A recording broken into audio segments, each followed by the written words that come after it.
Imagine a monster. Not one of myth, but a beast of bronze and iron, so huge it took a team of 60 strong oxen and hundreds of men just to drag it across the land. This was a real weapon, a cannon so big it was called the Great Bombard. It didn't fire small iron balls. It fired giant stones, each one weighing over half a ton. This incredible machine was built for one single purpose. It was made to destroy something that everyone thought was indestructible. A city that had stood for more than 1,000 years. The story of this cannon is the story of how a new kind of power could bring an ancient world to its knees. The target of this monster cannon was the greatest city in the world, Constantinople. For over 1,000 years, it was known as the Queen of Cities. It was the biggest, richest, and most famous city in all of Europe, a living legend that sat right at the crossroads of the world. This city controlled the main path between the East and the West. All the treasures and ideas from Asia had to pass through its gates to reach Europe. It was the heart of the Roman Empire, an empire that had shrunk over time but still held this shining jewel as its capital. But this great city was not undefended. It was protected by the most amazing walls ever built, the Theodosian Walls. They weren't just one wall, they were a deep system of defense built in 3 layers. First, a wide moat like a river, then a smaller outer wall, and behind that, a huge inner wall, taller than a house and thick with giant towers. For 1,000 years, these walls had faced every enemy you can imagine. Huge armies, powerful kings, and long, terrible sieges. And for 1,000 years, the walls had never failed. They were a symbol of strength, a stone shield that everyone believed could never be broken. At the heart of this great fight were 2 powerful leaders. On one side was the last Roman emperor, Constantine XI. He was a brave leader, trying to protect the history of his 1,000-year-old empire.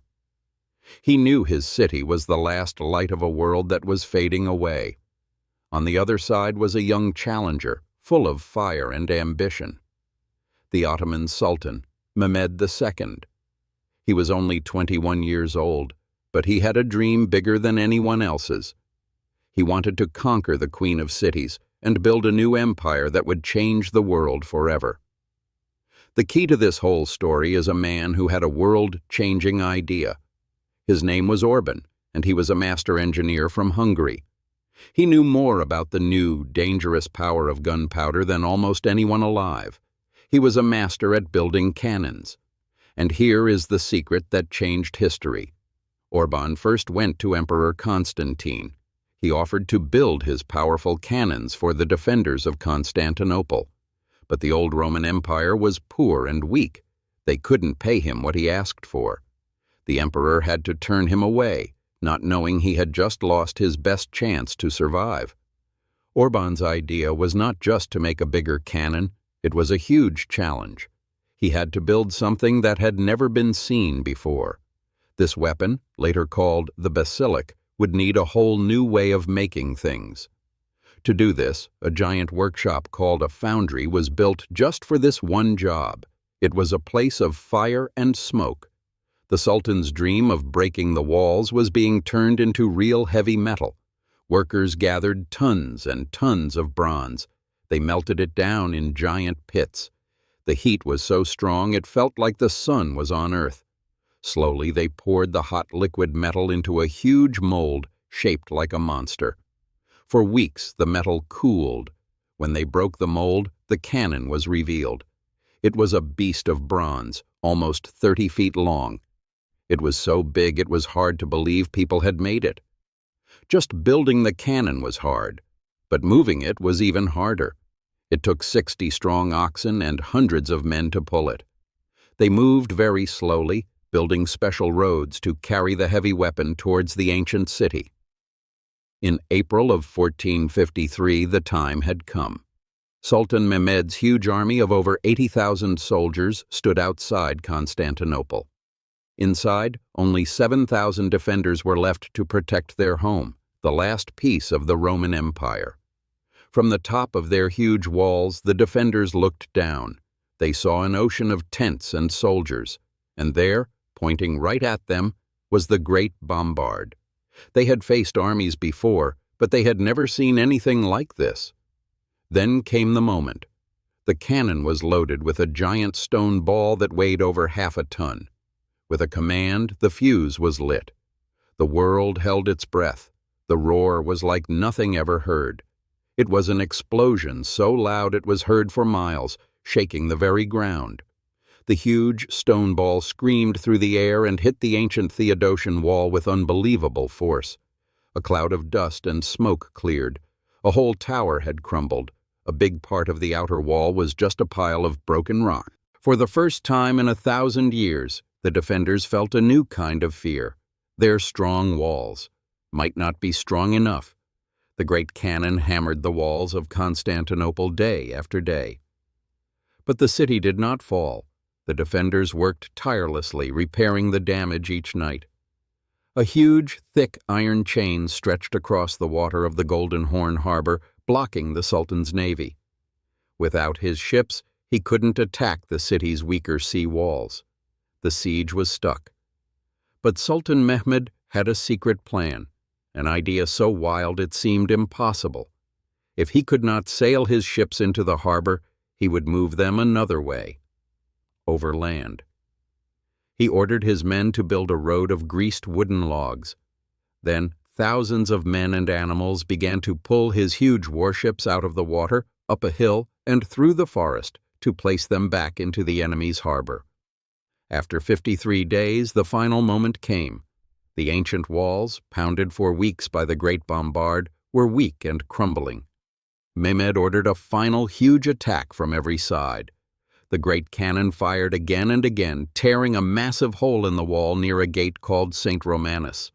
The time for waiting was over. Thousands of Ottoman soldiers rushed toward the broken wall. The sound of battle was deafening. The last Roman emperor, Constantine XI, fought bravely with his soldiers, a tiny group against a giant army. But there were too many attackers. The city that had stood for over 1,000 years, the last piece of the Roman Empire, was finally captured. Think about what this really meant. The cannon didn't just break a stone wall, it broke an entire age.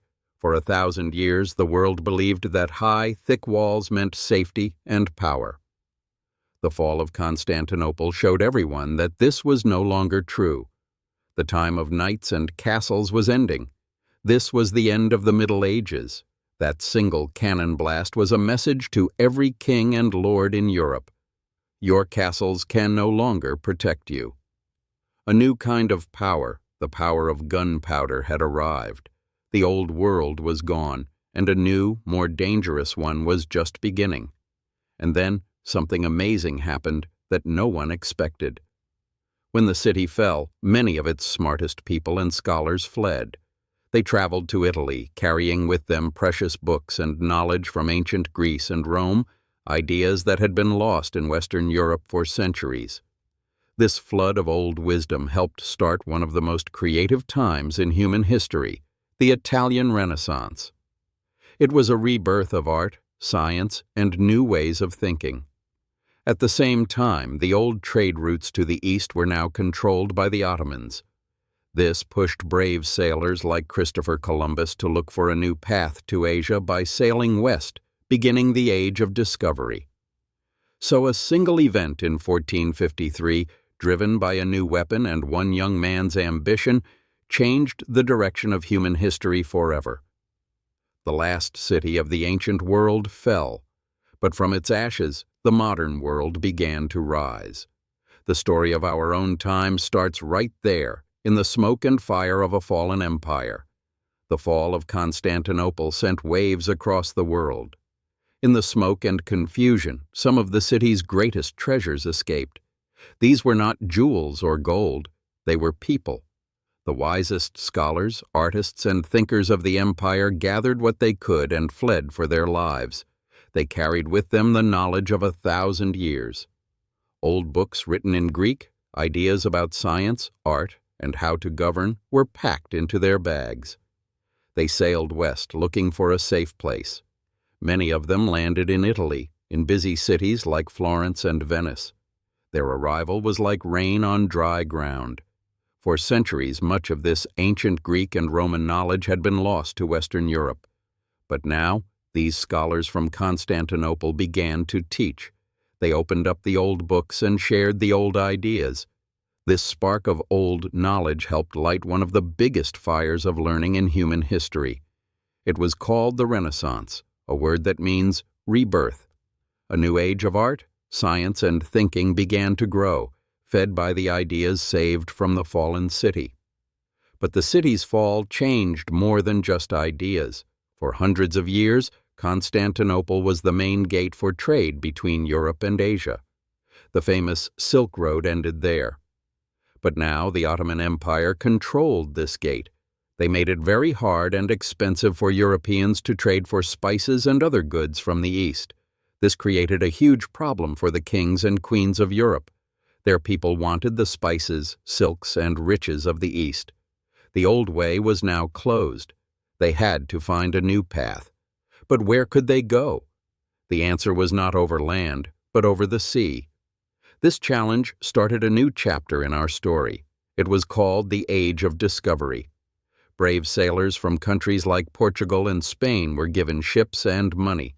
Their mission was to sail into the unknown and find a new sea route to India and China, going around the lands controlled by the Ottomans. Think about a man named Christopher Columbus. When he sailed west across the big ocean, he wasn't just looking for adventure. He was trying to solve the problem that began when the walls of Constantinople fell. He was looking for a back door to the riches of the East. So the sound of that giant cannon didn't just echo in one city. It echoed across the oceans. It pushed explorers out into the unknown, leading them to discover continents they never knew existed. The end of the old Roman world directly led to the mapping of our entire planet. And that is the final, amazing secret. The fall of a 1,000-year empire was not just an ending. It was the beginning of the world we know now. One cannon, one city, and one young sultan's dream changed everything. Old walls fell, and in their place, new worlds rose from the sea.